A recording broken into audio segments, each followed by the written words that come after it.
In my previous life, the crown prince and my half-sister had an affair and conspired to kill me. The crown princess. When I opened my eyes again, I had returned to the day 2 years ago when my father asked me to give up His Highness, the crown prince, to my half-sister. This time, I gladly agreed. Waking from the chaos, I went straight to the inner palace to request an audience with the Empress Dowager. Yer has admired the Prince of Genin for a long time. I can't bear to see him suffer from illness, so I am willing to enter the manor for a wedding to bring him good fortune. In the Empress Dowager's bedchamber, I kept my eyes lowered submissively, baring my heart. The elegant and noble woman wiped away tears on the high platform, then had someone draft an imperial decree bestowing the marriage, to be announced to the world soon. I thanked her gracefully. The Prince of Genin, Zhou Huaijin, was brave and skilled in battle. He went to the battlefield at 12, reclaimed over a dozen cities from the Tatars at 14, and guarded the border's peace for several years. The people of Great Zhou all adored him. But some time ago, the Prince of Genin fell into a coma without any warning, and no medicine could cure him. With no other options, the current emperor bestowed 2 young maidens in succession to marry him and bring good fortune. But the first one died just days after entering the manor, and the second one perished before even making it through the wedding night. In the face of life and death, no matter how much reverence there was, no one was willing to marry into the Prince of Genin's manor anymore. My appearance was undoubtedly the last lifeline for the Empress Dowager who dearly loved her son. As I walked out of the Empress Dowager's palace, I saw His Highness the Crown Prince, Zhou Lin, hurrying towards me. I slightly curved the corner of my lips. He came quite fast. Too bad, too late. He stared at me with bloodshot eyes. Me.Yue, we're childhood sweethearts who grew up together. How could you let Imperial Grandmother betroth you to my Imperial uncle? Then when you were fooling around with my half-sister, why didn't you think about our childhood sweetheart bond? I scoffed coldly inside, but didn't want to argue with him in front of everyone, so I simply played dumb. It is precisely because we grew up together that I want to share your burdens. If I marry into the Prince of Genin's manor, and can wake the prince up, wouldn't that be a blessing for the nation? Zhou Lin's face turned dark with anger. Ignoring the guard's attempts to stop him, he grabbed my wrist and took me to a deserted side hall. Facing his surging anger, I spoke gracefully. Your Highness the Crown Prince, when you were tumbling in the sheets with my sister at Xiangguo Temple yesterday, did you ever think of our childhood sweetheart bond? His complexion turned pale inch by inch, and he gradually loosened his grip on me. But after just a moment, he pressed forward again. The Eastern Palace is declining. I need the support of Xue's maternal family. I can't just watch other princes step on me to climb up. Besides, Xue is your half-sister. She'll definitely respect you in the future. I didn't like hearing that. I turned to leave directly, but Zhou Lin firmly cornered me against the wall. His voice was stubborn. Me.Yue, I won't let you marry my imperial uncle. I chuckled softly. Your Highness, whether I marry or not isn't for you to decide. Loosening my silk garments, my clothes in disarray, I took advantage of his dazed moment to stumble out of the side hall. Help, the Crown Prince, he is trying to take liberties with me. The news spread quickly, and in just a moment, the Empress Dowager and His Majesty rushed over together, probably because Zhou Lin's behavior this time truly damaged the royal family's reputation. His Majesty directly had him escorted back to the Eastern Palace and confined for a month. As he left, he stared at me with a vicious gaze, while I stood meekly with lowered eyes among the crowd, unmoved. Zhou Lin will never know that, in my past life, I was married to him. It was only on our wedding day that I learned my half-sister me.Xue would also be moving into the Eastern Palace with me. He said he loved me, that marrying me.Xue was just an expedient measure, and for the sake of his so-called love, I endured and retreated step by step. But after I got pregnant, me.Xue framed me for having an affair with a guard, and Zhou Lin, without distinguishing right from wrong, directly had people force abortion medicine down my throat. That night, I lost my child, bleeding non-stop, and they looked down at me from above, as if looking at garbage. Mirong Shui squatted beside me, telling me all the sordid things between them, bit by bit. Only then did I realize that they had been together behind my back all along, and the backyard of Shangguo Temple was where they had their trysts. My eyes were about to split from rage, yet I was utterly helpless. Later, Mirong Shui and I were captured by the Tartars together. Jolin chose to save Mirong Shui, while I was severely injured and died with my eyes wide open in resentment. This time around, I will make them pay blood for blood. After returning home from the palace, my father was sitting in the main hall waiting for me. He said, "Your younger sister went to Shangguo Temple yesterday, and after coming back she has been making a fuss about wanting to marry the crown prince. Father can't do anything about her, so why not?" He seemed unable to continue, probably because he knew Mirong Shui had already given her purity to Jolin. I smiled and finished for him. "Why not just grant my sister's wish?" My father's expression was awkward, with a hint of guilt on his face, but more of it was a sense of entitlement. That is right. Father has always been like this all these years. He knew full well that I was in love with Jolin, yet he still wanted to help Mirong Shui secure the marriage. Only because my mother was a merchant's daughter, a reluctant choice my father made when his grand ambitions hadn't yet been realized. After she died, my father quickly married a noblewoman as his second wife. In his eyes, only his second daughter Mirong Shui truly counted as a proper lady, worthy of being his daughter, even if Mirong Shui shamelessly seduced her future brother-in-law. And Mirong Shui had been spoiled and arrogant since childhood, loving to snatch my things, hairpins, pearl ornaments, rouge and powder. Whatever caught her eye, she had to take. She killed my puppy that I had raised for a long time and stewed it into a spicy dish. I tearfully devoured 3 big bowls, then threw all the bone scraps under Mirong Shui's pillow. She was scared into crying loudly while I got beaten by Father C. I knew it. My father's heart has always been biased. He only favors Mirong Shui. So later, when such things happened again, I stopped arguing. If it could be taken away, it never belonged to me in the first place. What belongs to me, others can't take away. As for Jolin, he developed a wandering heart, so he doesn't belong to me. On this day, in my previous life, I agreed to Father's request and fulfilled Mirong Shui's wishes. It was Jolin who refused to let me go. He said he only loved me. I believed him. And because of this misplaced trust, I lost my life. In this life, I don't want this kind of love anymore. Raising my head, I smiled at Father docilely and harmlessly. Since my sister likes him, I naturally should give him up to her. Father, actually, His Highness has always told me he really likes my sister. Why don't you go directly to the palace and request an imperial decree granting their marriage? Really, my father was half believing, half doubting. I nodded. Really, more real than all the gold you've embezzled. My father was delighted. I'll go see His Majesty right now. Don't worry, Father will definitely find you another good match in the future.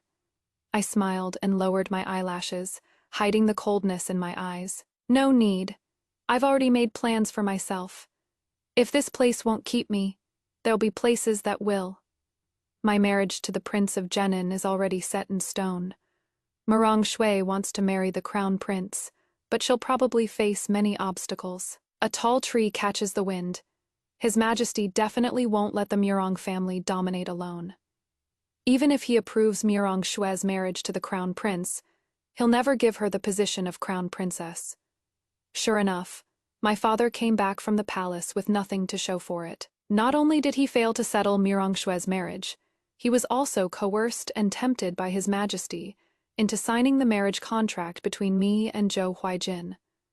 After he came back, he grabbed the whip from behind the door to beat me. "Wretch, how dare you deceive me? So what? I gripped the whip and sneered coldly. Father, I am about to marry the Prince of Junin. If you bring this whip down, you won't just be hitting me. You'll be hitting the face of the Prince of Junin's mansion and the entire royal family. You'd better think this through. My father's body stiffened, and the whip slipped from his hand. He was so furious his lips trembled. The Prince of Junin has guarded the border for many years and carries a deadly aura. Even the abbot of Shangguo Temple said he is being claimed by vengeful spirits, which is why he remains unconscious. His Majesty ordered people to chant sutras and pray for him daily at Shangguo Temple, just to lessen the blood debts on him. His first princess consort died just days after entering the mansion. The second one didn't even make it through the wedding night. Yet, here you are, requesting an imperial decree to marry the Prince of Junin yourself. Do you think that Prince of Junin's mansion is some good place to be? Look at the way he talks. Anyone who didn't know better would think he was so worried about me. In reality, isn't it just because this marriage of mine didn't bring him any benefits? And on top of that, cost Mirong Shui her position as crown princess. He is upset about it. I rolled my eyes. Me stepmother, who had been silent this whole time, must have finally worked up the right emotions, because at this moment she finally burst into tears. Yuer, I know you don't like me or Shuer in your heart, but even if you didn't want Shuer to marry His Highness, the Crown Prince, you didn't have to gamble with your own life. Mirong Shui also chimed in with fake concern from the side. That is right, sister. You can't just treat your lifelong marriage as a joke, because I like the Crown Prince. You probably haven't even seen the Prince of Junin's face. What a pair of drama queens, mother and daughter. I sighed. Mirong Shui, you really aren't that important to me. I've met the Prince of Junin. I even owed him my life in my previous life. That is also why I insisted on marrying him in this life. In my previous life, the Tartars broke into the Crown Prince's residence at night, captured me and Mirong Shui, trying to use us to force the Prince of Junin, Zhou Huaijin, to show himself. But Zhou Huaijin never appeared. The Crown Prince Zhou Lin sent people to negotiate, exchanging a city to get Mirong Shui back. They embraced tightly under the moonlight, making me look even more like a joke. I wasn't afraid of death. I just don't understand. Why is it that I've spent my whole life restraining myself, adhering to propriety and upholding virtue, yet I've never been able to receive love? I closed my eyes, awaiting the slaughter by the Tartars. In that moment, death had already become a release for me. But the blades never fell upon me after all. The Prince of Junin, who had been bedridden with illness for so long, came. He wore plain white undergarments, raised his hand to draw his bow, and a sharp arrow pierced through the air, accurately penetrating the skull of the Tartar behind me. His complexion was pale to the point of translucence, his figure thin and frail, yet he still charged at the forefront, galloping swift as the wind. The longbow in his hand sounded again and again, each arrow piercing throats.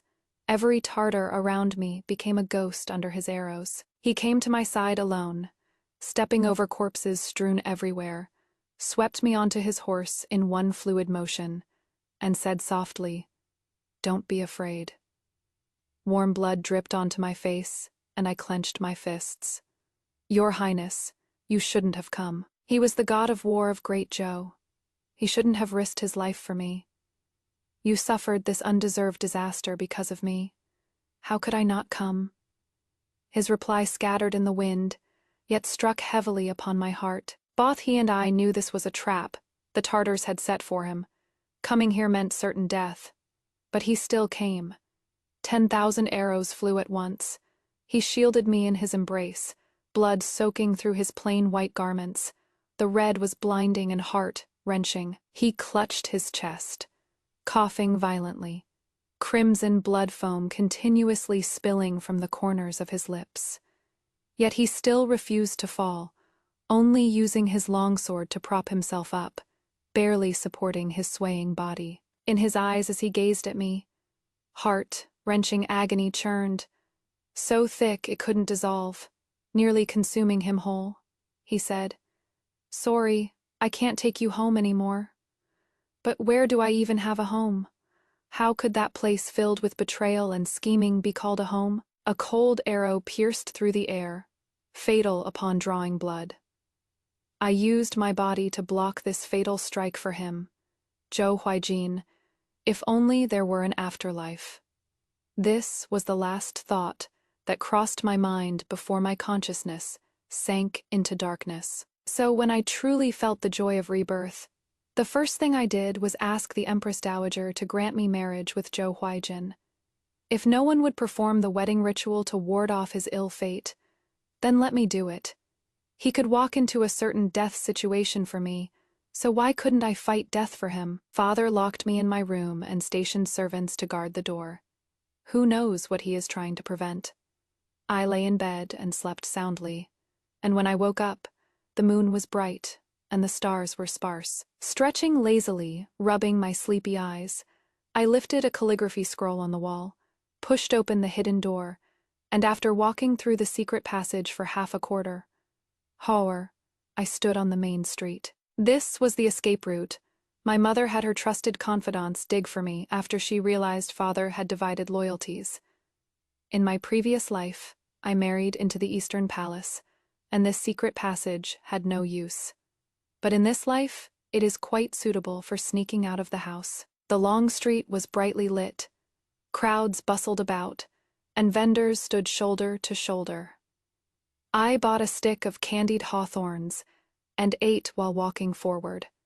The sweet and sour taste of hawthorn melted on my tongue, inexplicably lifting my spirits. When I reached Wang Yue Tea House at the liveliest street corner, the storyteller inside was loudly striking his wooden clapper, recounting the legend of Prince Zhenin, Zhou Huijin, with resounding words. He told of how Prince Zhenin, dragging his sickly body, broke through the Tatar encirclement alone, killed the enemy with an arrow to the throat to save those trapped, then single-handedly steadied the army's morale, led the Iron Cavalry to sweep across the northern frontier, beat the rebellious Tatar tribes into continuous retreat, recaptured 3 key border towns in succession, and forcibly pushed the northern defense line back to the old boundary. Cheers thundered through the tea house as patrons slapped tables in applause, the sound nearly toppling the lanterns at the eaves. I leaned against a corridor pillar, my heart burning with emotion. Even though I'd heard this story hundreds and thousands of times, I still reached out to hand some silver bits to the waiter as an extra tip. The audience below all sighed with regret, saying that if the Prince of Zhenin hadn't taken several arrows that day while saving someone, causing his old ailments and new wounds to flare up together, leaving him unable to endure the hardships of the battlefield, and forcing a hasty return to the capital. With his valor, he would surely have trampled the Tatar royal court flat, and rid the northern border of the flames of war forever. The storyteller took a sip of tea, then abruptly changed the subject, his voice rising even higher as he spoke of how the current emperor, moved by the Prince of Zhenin's service in protecting the nation, not only promoted him and elevated his rank, but also allocated 10,000 gold to rebuild the Prince of Zhenin's residence, and even bestowed a gilded plaque inscribed Pillar of the Nation. Such grand imperial favor that no one in the entire capital could compare. No one could compare. Isn't this outshining the sovereign? Me heart skipped a beat. I suddenly recalled what the Crown Prince had done in my previous life. The Crown Prince traded an entire city to get Murong Shui back. So why didn't the Tatars choose to hold Zhou Lin, the Crown Prince of Great Zhou, hostage instead? Wouldn't that have given them even better odds? The answer was on the tip of my tongue. The candied hawthorn in my hand suddenly lost its appeal. It seems I need to make a trip to the Prince of Zhenin's residence to warn Zhou Huijin. Although he is still in a coma, there should be trustworthy people around him. The Prince of Zhenin's residence had probably already received the imperial decree of the bestowed marriage. When the guard saw me, he took me directly to the study. The moment I stepped through the door, I met a pair of starry eyes brimming with amusement. Him, Zhou Huijin. Wasn't he supposed to be unconscious and on the verge of death? Could it all have been an act? I collected myself and looked up at the man behind the desk. He wore a black brocade robe with subtle cloud patterns embroidered on the sleeves. His ink-black hair was held up by just a single jade hairpin. His brows were like ink paintings, his nose bridge tall and straight, his lips clearly defined. He looked cold and noble. Yet he didn't look as sickly as I had imagined. In my past life, after he had jinxed 2 women who married him for luck, no one was willing to marry him anymore. I heard he kept falling into repeated comas, gravely ill, and didn't even show up at the Crown Prince's wedding. And the day he rushed to save me, he truly looked like he was on death's door. How come today? I suddenly remembered something I had overlooked in my past life. So the Crown Prince had already been scheming since then. I looked up at Zhou Huaijin. He was also staring at me, his gaze deep and unfathomable, carrying a calm that seemed to see through everything.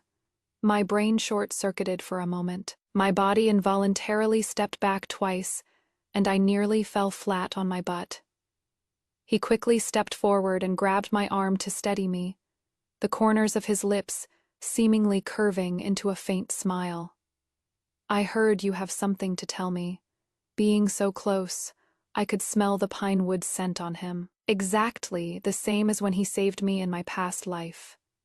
My nose stung with emotion. After I died in my past life, I never knew what happened to him, or if anyone went to save him.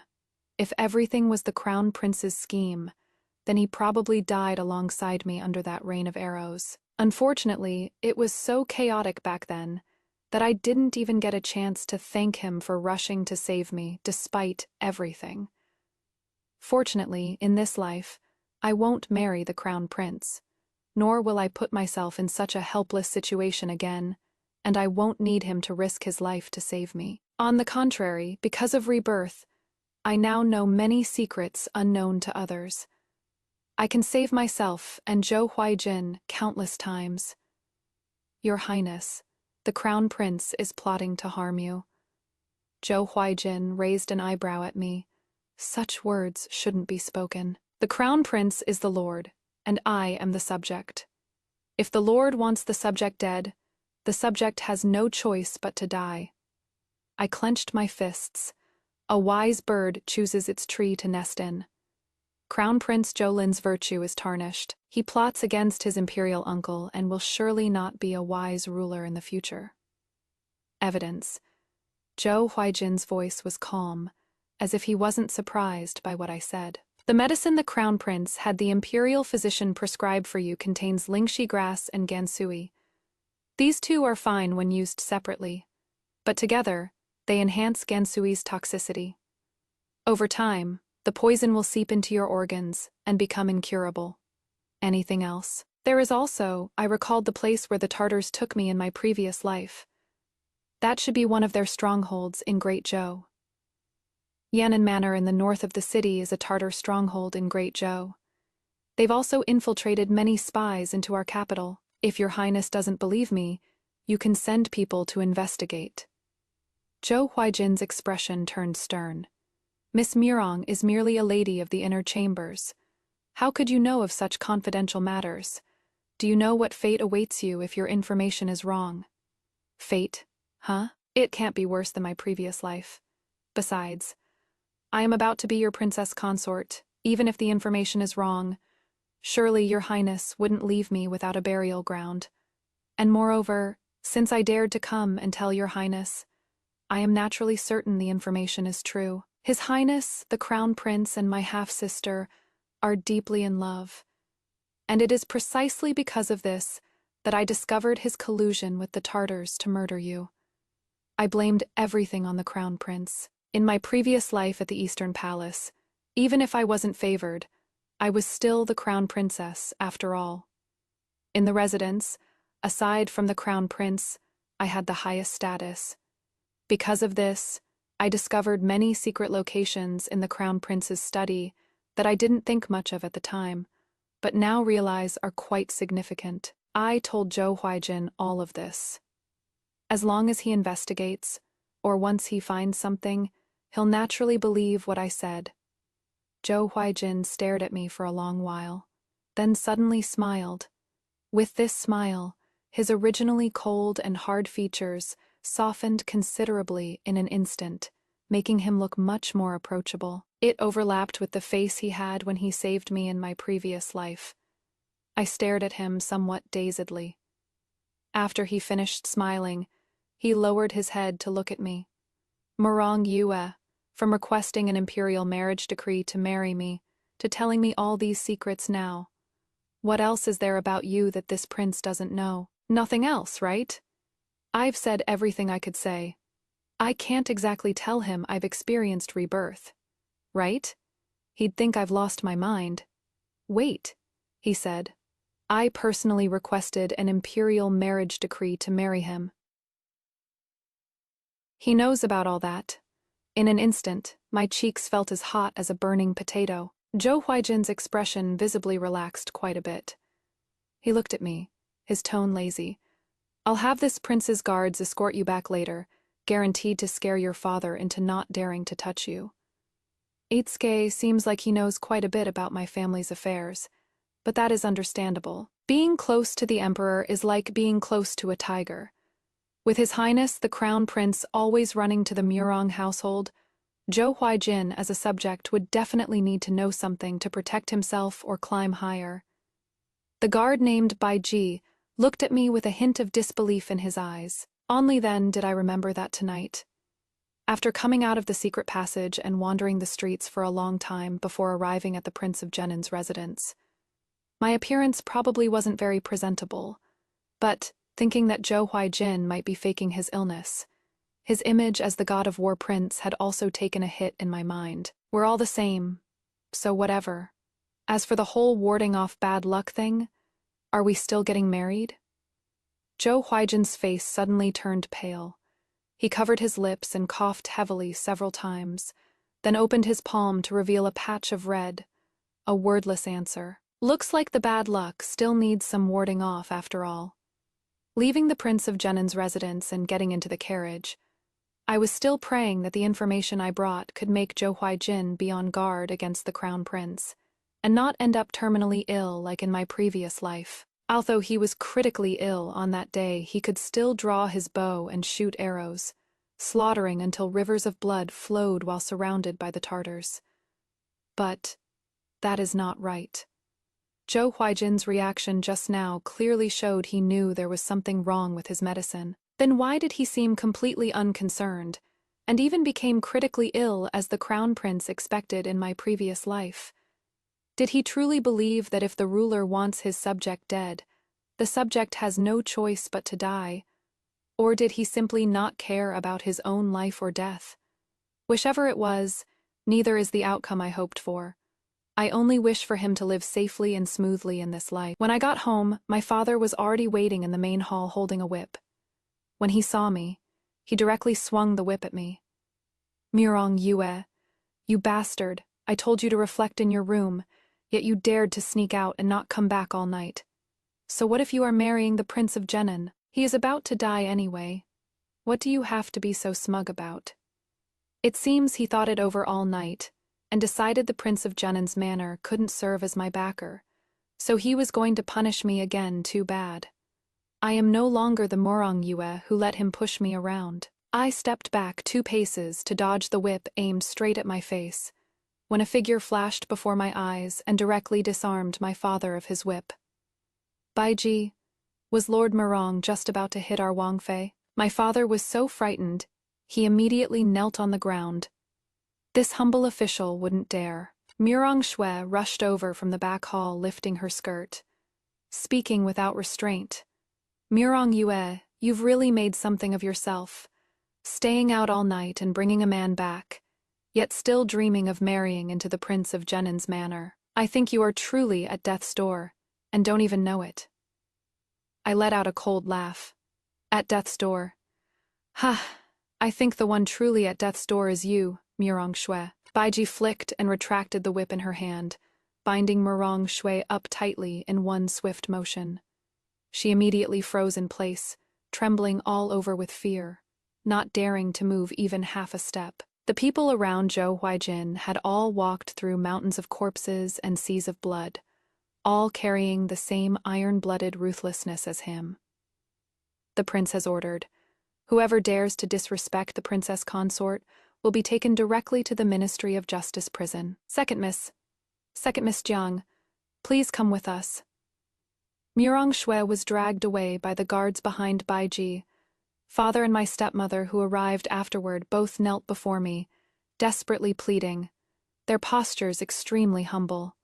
It seemed they truly loved Murong Shui dearly. What about me then? What surged through my mind were all the scenes from my past life.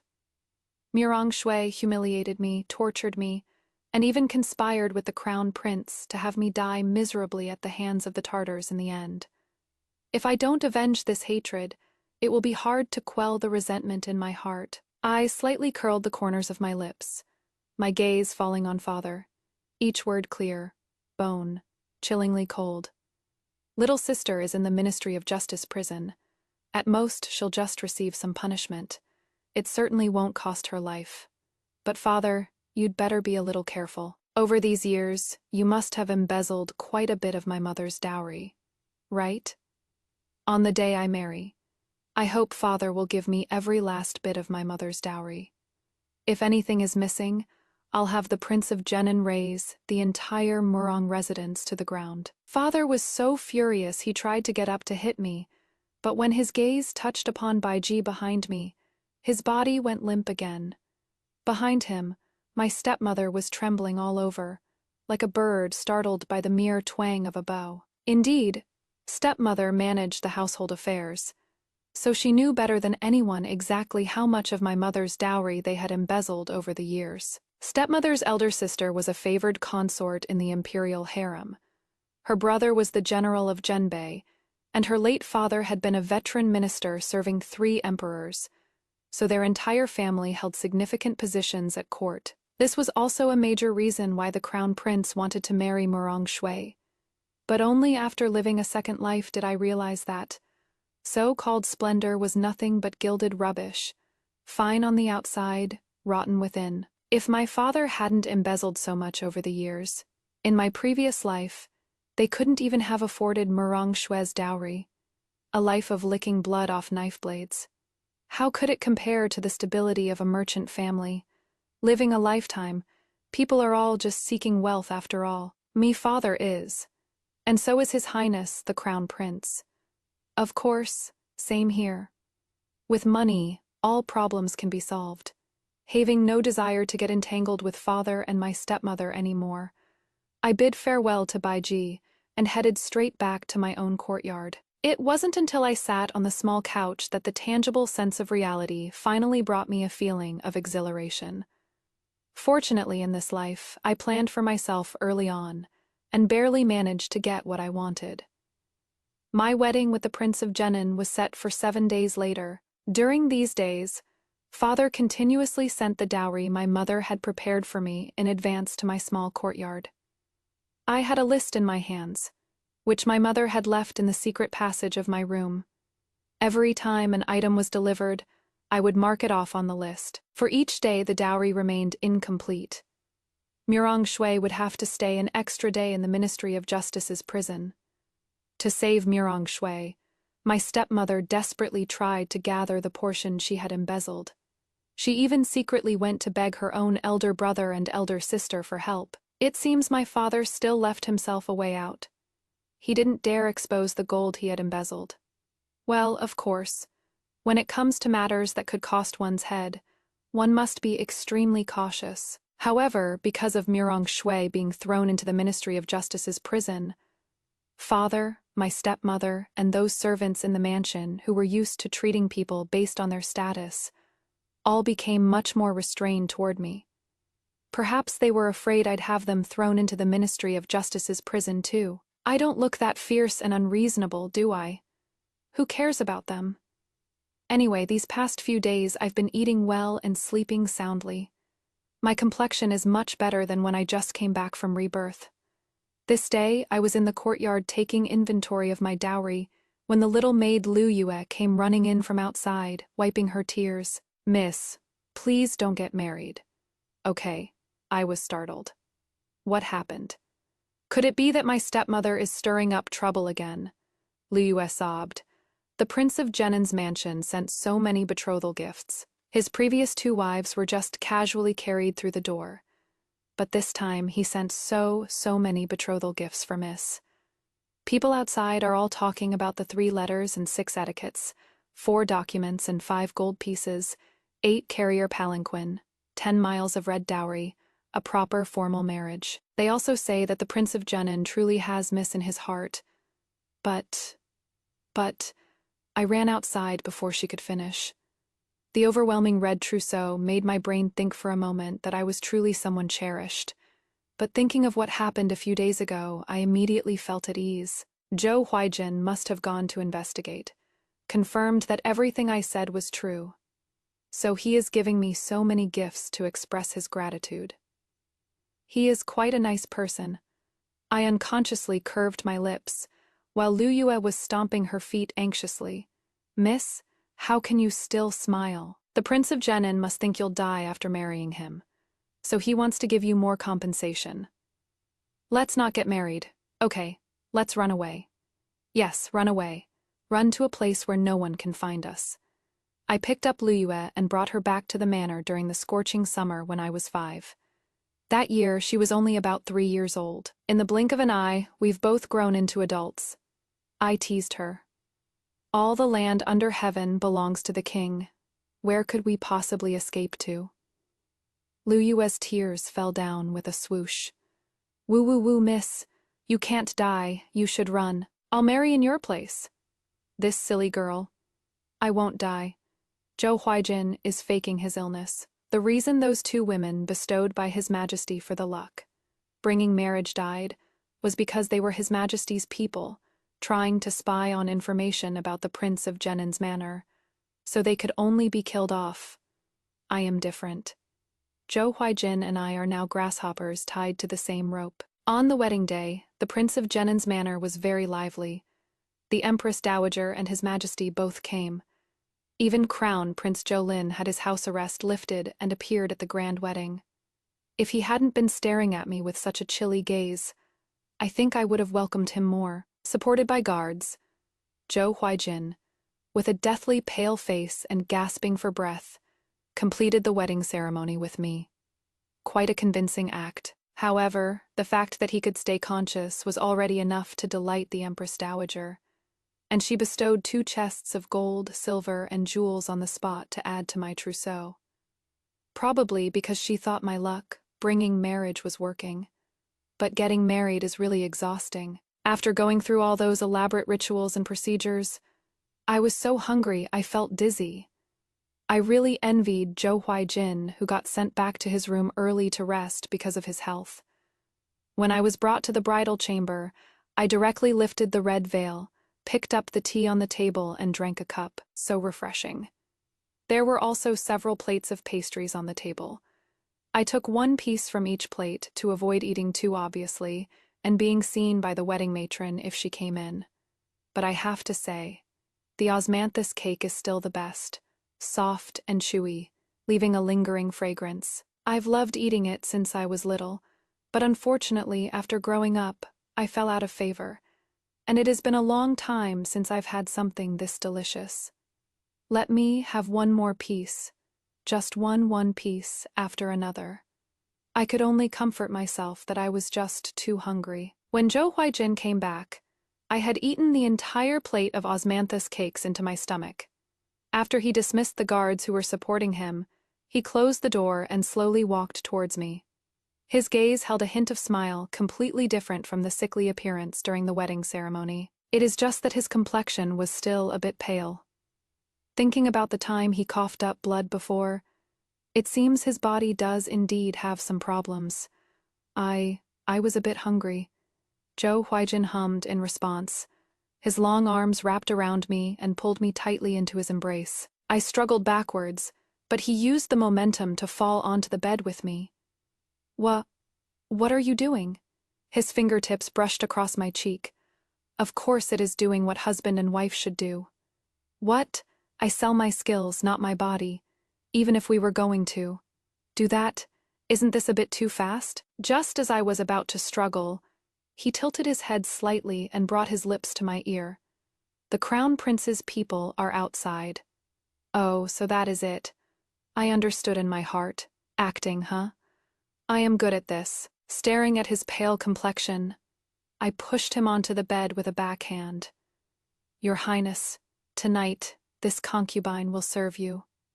Zhou Huaijin let out a muffled laugh.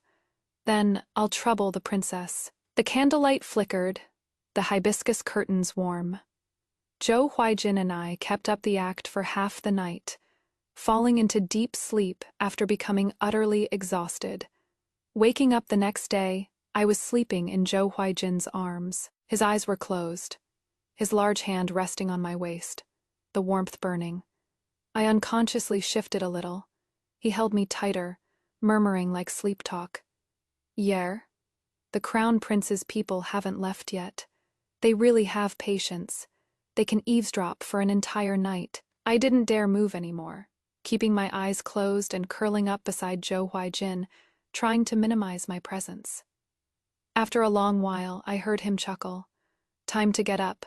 We need to go to the palace to pay respects to the Empress Dowager. Oh, right. I almost forgot. I scrambled up from the bed in a fluster, not knowing where I touched him. He sharply inhaled, and I anxiously lifted the blanket. Are you injured? He grabbed my hand and said through gritted teeth, Marong Yue, turn around. What for? Throwing a tantrum first thing in the morning. I huffily turned around. He got dressed and walked straight out, without even saying a word. Did I just kick his anger switch? If yesterday's wedding, where the Prince of Junin was lucid, was worth everyone's cheers, then this morning, the Prince of Junin being able to slowly walk into the palace with the support of guards is even more worth celebrating. The Empress Dowager kept holding my hand, saying I was the little lucky star of the Prince of Junin's residence, and bestowed many precious gifts upon me. The Emperor and Empress were also there, along with many consorts accompanying them. Amidst all the blessings, I clearly felt a trace of venomous gaze. It was my stepmother's sister, that highly favored noble consort. My evaluation, clown. The Crown Prince didn't show up. Great, not an eyesore, but Zhou Huaijin still seemed to be mad at me. No idea where such a big temper came from, and I have absolutely no idea how I even offended him. Moody dog of a man. After returning from the palace, I quietly asked Baiji if Zhou Huaijin had some kind of morning grumpiness, and Baiji respectfully yet seriously told me, no such thing. He also said that before this, Zhou Huaijin didn't know the person trying to harm him was the Crown Prince. It was my reminder that made him start to become aware. So I actually helped him. Then why is he treating me like this? Could it be because he doesn't love me, so he is unwilling to marry me? But he wasn't like this last night either. So annoying. Can't be bothered with him. Let me just call Lu Yue to go shopping together. Candied hawthorns, osmanthus cakes. Here I come. At night when I was preparing to rest, Zhou Huaijin pushed the door open and entered. Long hair draped behind his head, dressed in a white inner garment, exactly the same as when he saved me in my past life. My heart instantly softened. Forget it. Why bother arguing with a sick person like him? Do you want to sleep together? Only after the words left my mouth did I realize I had misspoken, standing by the bed with a flushed face, not daring to look at him. The Crown Prince's people should have left by now today. He walked forward and let out a sigh. Yue, I am sorry. I am not angry at you. I just afraid that if I get too close to you, I won't be able to control myself. What does that mean? I looked up at him, and he was looking at me too. In that instant, I suddenly had an epiphany. In my past life I had been married, so I wasn't ignorant of matters between men and women. Therefore, what I kicked this morning was, no wonder he told me to turn around. How could this be? I felt my face grow even hotter, raised my hand and gave him a push. Why are you so annoying? He let out a muffled groan, scarlet blood seeping from the corner of his lips, winding down along his jawline, soaking through his plain white collar. I rushed forward in panic, tearing open the white inner garment on his body. The sight before me made my breath stop short. On that broad, upright body, old and new scars crisscrossed and covered it. Hideous blade scars, deep arrow wounds, purple, blue bruises, layered upon layers, crawling across his back and chest. Each one carved a heart, wrenching past, stinging my eyes until they turned sour. The wound I had just pushed against had its flesh torn open, crimson beads of blood rushing out one after another, scalding hot blood gushing forth, quickly soaking the surrounding flesh and staining a large patch of the plain white inner garment, the glaring red spreading into a shocking stain on the snow. White fabric. Bitterness and guilt surged like a tidal wave, instantly drowning all my emotions. My eyes suddenly grew hot, my fingertips trembling as I wanted to touch it, yet afraid of hurting him, could only freeze midair, my heart feeling as if crushed by a boulder, sour and aching, the pain beyond measure. After a long while, I heard my own voice. "Does it hurt?" He shook his head. "It doesn't hurt anymore." How could it not hurt? So many wounds, all proof of him risking his life for the people of Great Joe. He was Great Joe's war god prince, but he was also a mortal man of flesh and blood. I held him and wept uncontrollably from heartache. He somewhat awkwardly comforted me. "It really doesn't hurt anymore. Look, except for this one wound. The others have long since healed." I looked up at him through tear. Blurred eyes. He was also looking at me, his gaze calm, yet inexplicably made me feel a sense of familiarity. I couldn't help but ask him, "Zhou Huaijin, have I seen you somewhere before?" The ice and snow in his eyes melted, somewhat incredulous, with a hint of incongruous shyness. He gazed at me deeply, his eyes brimming with an affection so thick it couldn't be dissolved. As if possessed, I asked, "Have you been waiting for me for a long time?" He tightly held me in his arms and lowered his head to kiss my eyes. "Don't cry, it breaks my heart." "Heartbreak my ass. Men's words can't be trusted." The next day when I woke up, Zhou Huaijin was no longer in the room. I felt like I had been torn apart by 5 horses all night long, every limb and bone aching.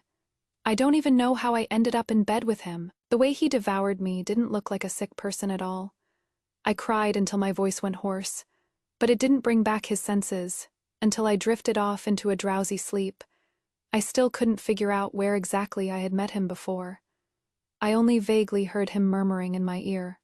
His voice was very soft, yet deafening. He said, you are finally mine." But that is still no reason for him to torment me all night.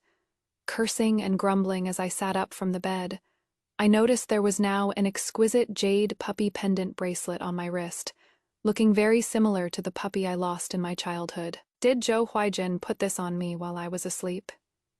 He couldn't be that dog I tearfully ate 3 big bowls of, could he? No. I must not be fully awake yet. Otherwise, how could I come up with such an absurd idea? While I was still in a daze, Liu Yue pushed the door open and came in. Seeing the marks on my body, her lips quivered, and she burst into tears. "Miss, let's run away. Look how badly you are hurt. This Prince Jenin's manor is even scarier than our Murong family. No wonder the 2 young ladies before you both died. Miss, if you stay any longer, you'll die too, miss." I felt a bit embarrassed. I wanted to disappear on the spot. Liu Yue was younger than me to begin with, and still an unmarried maiden. It was normal that she didn't understand matters of intimacy, but she thought Zhou Huaijin was abusing me. How was I supposed to explain this? While I was struggling to choose my words carefully, I saw her stomp her foot and run outside. "I am going to the Eastern Palace to beg the Crown Prince. His Highness used to be so good to Miss. He'll definitely help Miss." "Liu Yue, don't you dare go." I struggled to walk behind her, wanting to chase but unable to catch up, cursing Zhou Huijin over and over in my heart. Forget it. Forget it. This girl Liue didn't know about the crown prince and Mirong Shui. Let her go get turned away at the door.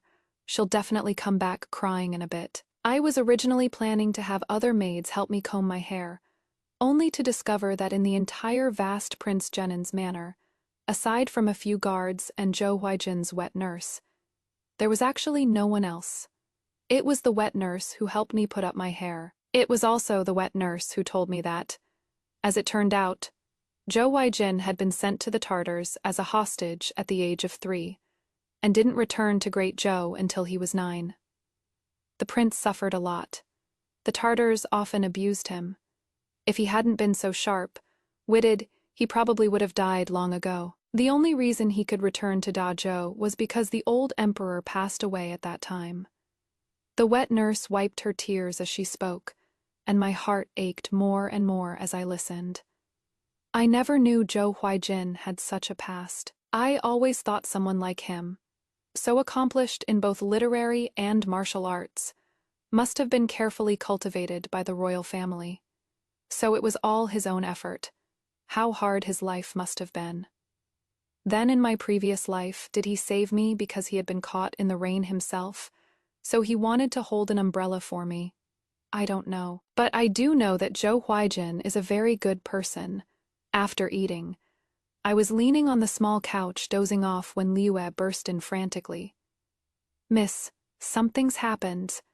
She told me breathlessly what she had heard. The prince was reported for faking his illness. His Majesty had him summoned to the palace and detained early this morning. They say the 2 brides bestowed by His Majesty for the wedding ritual weren't jinxed to death either. They were killed by the prince. My drowsiness vanished instantly, and I sat up abruptly.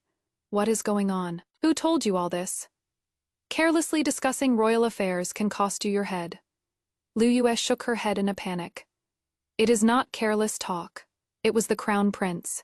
His Highness the Crown Prince who said it. The Crown Prince said it? Simply put, the Crown Prince did this. But nothing like this happened in my previous life. In my previous life, Zhou Huijin was genuinely ill and nearly dying. What else did the Crown Prince say? Liue blinked at me as if seeking credit. His Highness the Crown Prince said that Prince Jenin's achievements overshadow the sovereign, and His Majesty has long wanted to exile him to the frontier. He also said if you don't want to be exiled, hurry to the back gate of Prince Jenin's residence to find him. He'll take you to the Eastern Palace, give you a new name and identity, and protect you for life. Even a dog wouldn't believe this nonsense. Me, poor Liue, deceived by that scoundrel. The Crown Prince is clearly like a cornered dog jumping over a wall. He dared to submit a memorial accusing Zhou Huijin of faking illness. Is he planning to completely tear apart all pretenses with Prince Jenin's residence? Then, why does he want me to go find him? As a hostage? Does he think I grew a brain just to look taller? Your Majesty has an illness in the head. If left untreated, it will surely worsen. But what is going on with Zhou Huijin? Didn't I already tell him so much about the previous life in advance? How could he still capsize in the gutter? Looking down at the puppy bracelet on my wrist, I abruptly stood up. No, I have to go save him. I still don't know when we met before. He can't die. I stumbled and ran outside. Just as I stepped out the door, I saw Zhou Huijin sitting in a wooden wheelchair being pushed over by Baiji. His face was pale. He looked up at me, a hint of sorrow hidden in his gaze. Where are you planning to go? Liue stood behind me with her head lowered, not saying a word. Did she think I was going to find the Crown Prince? And now we've both been caught red-handed by Prince Jenin, fool. Let her go while scared. Let's see if she still dares to disobey me and seek help from others without permission next time. I squatted down, held Zhou Huijin's hand, and stared at him without blinking. Is the matter resolved? Are you hurt? His tone was cold. Not hurt. Then why are you in a wheelchair? You scared me to death. I thought you were hurt. Can you stand up? Should I help you back to the room? As I said this, I was about to help him up, but he didn't move. Was the princess consort about to go out just now? What else? I frowned and sniffled. Liu Yue just came back in a panic saying you were detained by His Majesty. I was very worried and wanted to go to the palace to plead with the Empress Dowager. Zhou Huaijin raised his hands to hold my waist, buried his head against me, his voice sounding a bit aggrieved. Yue, I thought you didn't want me anymore. How could that be? Am I that kind of person? After bringing Zhou Huaijin to the room, I anxiously pulled open his clothes, and only completely relaxed after confirming he really wasn't hurt. As long as you are fine. As long as you are fine. He leaned on the small couch looking at me. Don't you have anything to ask? Number as long as he is not hurt. That is good enough. Where would I get so many questions to ask? It is not like I am a question mark come to life. Aren't you afraid I am cursed to bring doom to my wives? I blinked. Weren't the two before me killed by you? He couldn't help but laugh, indeed. Of those two, one was a Tartar spy. I discovered her the very night she entered the manor. I killed her directly to warn the Tartars that our great Zhou is no soft persimmon. The other was His Majesty's informant. She noticed something suspicious about my illness and wanted to secretly report it to the Emperor, so I had no choice but to send her to meet the King of Hell. He spoke so casually, yet I listened with my heart pounding in fear. The war god prince, devoted wholeheartedly to the great Zhou's realm and its common people, struggling to survive amid internal troubles and external threats. How could a single word difficult possibly describe it all? Those people deserve to die. Zhou Huaijin, it is them who deserve to die. It is not your fault. It is not that you are cursed to doom your wives. It is them who deserve to die. Zhou Huaijin's gaze darkened, rippling with emotions I couldn't decipher, like undercurrents surging beneath, or a thin layer of frost covering the surface.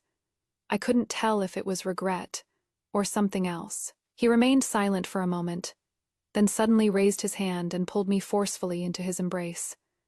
His arms tightened around me, so tight they nearly cut off my breath, his knuckles turning white with an almost obsessive force.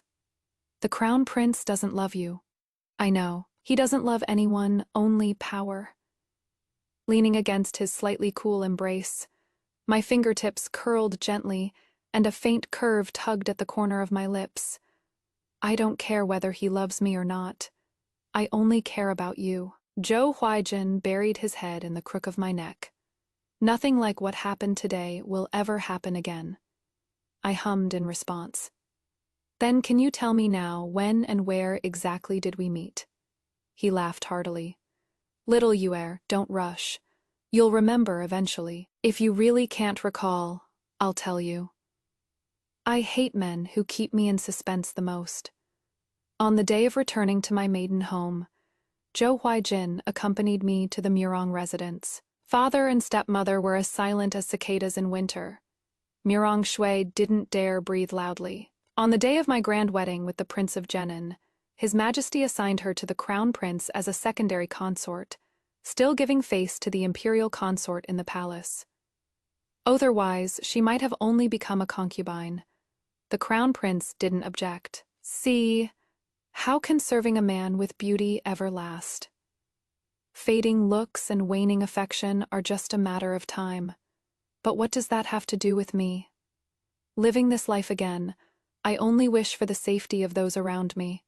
On the night we returned from the Murong residence to the prince's manor, I had a dream. In the dream, I saw how Zhou Huaijin and I first met. It was nothing more than him being bullied, and I helped him and gave him a piece of osmanthus cake. And he remembered it for a lifetime. He rushed to save me at all costs, but I still died. He went mad, charging in and out of the rain of arrows 3 times, slaughtering every last Tartar. He even killed until his eyes turned red, pressing his sword against Crown Prince Zhoulin's neck. Murong Shui blocked in front and had her throat slit by a single stroke. Zhoulin knelt on the ground, begging for mercy. Zhou Huaijin's voice was ice cold. Everyone who caused her death must be buried alongside her. The crown prince is no exception. You all deserve to die. After a mist of blood, the crown prince's body crashed to the ground, eyes wide open in death. The court was in an uproar. His Majesty ordered him, covered in wounds, to be exiled to the bitter cold lands of the northeast. He only had Baiji and a few guards by his side, a desolate end unbefitting his years of risking life, and Lim for Da Zhou, on the road to exile. He encountered Tatars hunting him down, to spare the people of Da Zhou from further suffering of war. He dragged his broken body and killed every last one of those Tatars. He and his guards, like towering mountains, held their ground on the road to the capital. Their bodies were riddled with arrows, yet not a single one retreated. Their deaths were tragic, yet heroic. The day his remains were brought back, the entire city mourned in silence, and the mountains and rivers wept. He was dead, and only then did everyone begin to speak of his virtues, remembering that he was Da Zhou's god of war prince, remembering all the good he had done for the people of Da Zhou. But no one knew that those Tatars were impostors sent by His Majesty, their sole purpose being to kill Zhou Huaijin and appease the crown prince's spirit in heaven. The god of war prince in everyone's hearts did not die on the battlefield, nor did he die at the hands of the enemy. He died in the emperor's political machinations. I saw everything clearly in my dream, yet was powerless to save him. Zhou Huaijin. I struggled to wake up, only to find myself held in his arms. His tone was gentle as he kept comforting me. It is okay. It is okay. How could it be okay? Looking at him with tears streaming down my face, I suddenly realized that this life of mine was probably something he had begged for on my behalf. Zhou Huaijin. I had a nightmare. In the dream, I died, and so did he. I don't know if it was that sea of blood that clouded my mind, but I suddenly blurted out, Zhou Huaijin, why don't we just stage a coup? In the previous life, after Zhou Huaijin learned of the crown prince and the emperor's intentions, he had been feigning illness. He knew well the principle that when the cunning hare dies, the hunting dog gets cooked. When the birds are gone, the good bow is put away. But because of me, he still couldn't escape unscathed in the end. In this life, I don't want him to fall into that situation again. If death is inevitable either way, then why not take a gamble? Maybe we can still save a life. After hearing me out, Zhou Huaijin was silent for a long while. I don't want to do such a thing. I can't disregard the people of the world for my own selfish desires. They've suffered from war for so long. This current era of peace and prosperity was bought with the soldiers' blood and lives. I don't want their deaths to be in vain. My tears fell uncontrollably. But I don't want you to die either. He is the kind of kind-hearted person who would remember a lifetime of gratitude just for a piece of osmanthus cake. He cares for all the people in the world. He has his noble principles, but he is my husband. I just want him to be able to live well. That is all. He gathered me into his embrace, holding me tightly. I won't die, and I won't let you die either, trust me. I'll arrange a way out. What way out could ever stand against the Emperor's golden decree? I was truly terrified of the tragedy from my dreams, repeating itself. The turbulent past of these two lives, I remembered every detail clearly. Zhou Huaijin's tragic end. How could I not be afraid? How could I just watch it happen all over again? Tears fell drop by drop before me, and Zhou Huaijin panicked. He leaned down and wrapped me tightly in his arms, his fingertips frantically wiping my tears. Yet they kept coming endlessly. Warm kisses landed one after another, gently falling on my hair and tear-stained cheeks. His voice was low and hoarse as if soaked in water carrying a solemn vow. Don't cry. Don't cry. I swear. I will keep us both safe. But once an emperor's suspicion takes root, it won't rest until death. In the end, the emperor still used the crown prince's memorial as a pretext, publicly lashing out at Zhou Huaijin. With a single imperial decree, everyone in the Prince of Jennan's manor was banished to the barren, bitter cold wastelands of the north. The day we left the capital, the cold wind swept dead leaves against my face. I clutched Zhou Huijin's sleeve, my knuckles turning white, my heart lodged in my throat the entire time. Later, he and I both perished at the hands of mountain bandits on the road of exile. Our bodies were transported back to the manor, and the emperor decreed a grand burial. At that time, Zhou Huijin and I had already arrived at the water towns of Zhongnan. I stood at the bow of the boat, the evening breeze brushing against my sleeves, gazing for the first time so peacefully at this land, where I had lived 2 lifetimes. The setting sun melted into gold, spilling across the river. Green mountains on both banks rose and fell in succession. Cooking smoke curled gently upward, somehow vaster and gentler than ever before. The person beside me gently took my hand, his palm warm and dry, his grip steady and reassuring. His eyes were tender, a faint smile playing on his lips. I promised you, and I will definitely keep it. From now on, through the long road ahead, year after year, I will hold your hand and walk slowly, step by step. Side story: Prince Jennin, when I was sent to the Tartars as a hostage, I was only 3 years old. Years of continuous warfare had left the common people displaced and suffering beyond words. Imperial Father was advanced in age, and to give the border regions a few years of peace, he sent me away with tears in his eyes. They all thought I would die at the hands of the Tartars, but I didn't. They bullied and humiliated me. I endured and retreated step by step, telling myself each time that I would leave. I definitely would.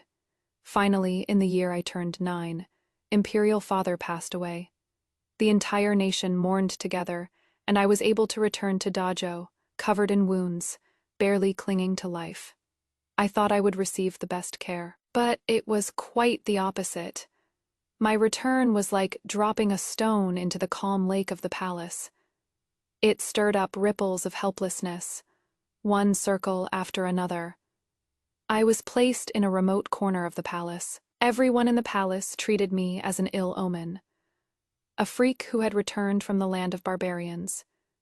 The way they looked at me was filled with disdain, fear, and a hint of schadenfreude. The palace maids and eunuchs feigned compliance while defying me behind my back, skimping on my rations, feeding me spoiled food, and dressing me in the coarsest fabrics. They would deliberately laugh and chatter loudly in front of me, gossiping about which prince had just received rewards, which princess's gown was made of cloud brocade, newly tributed from Zhongnan.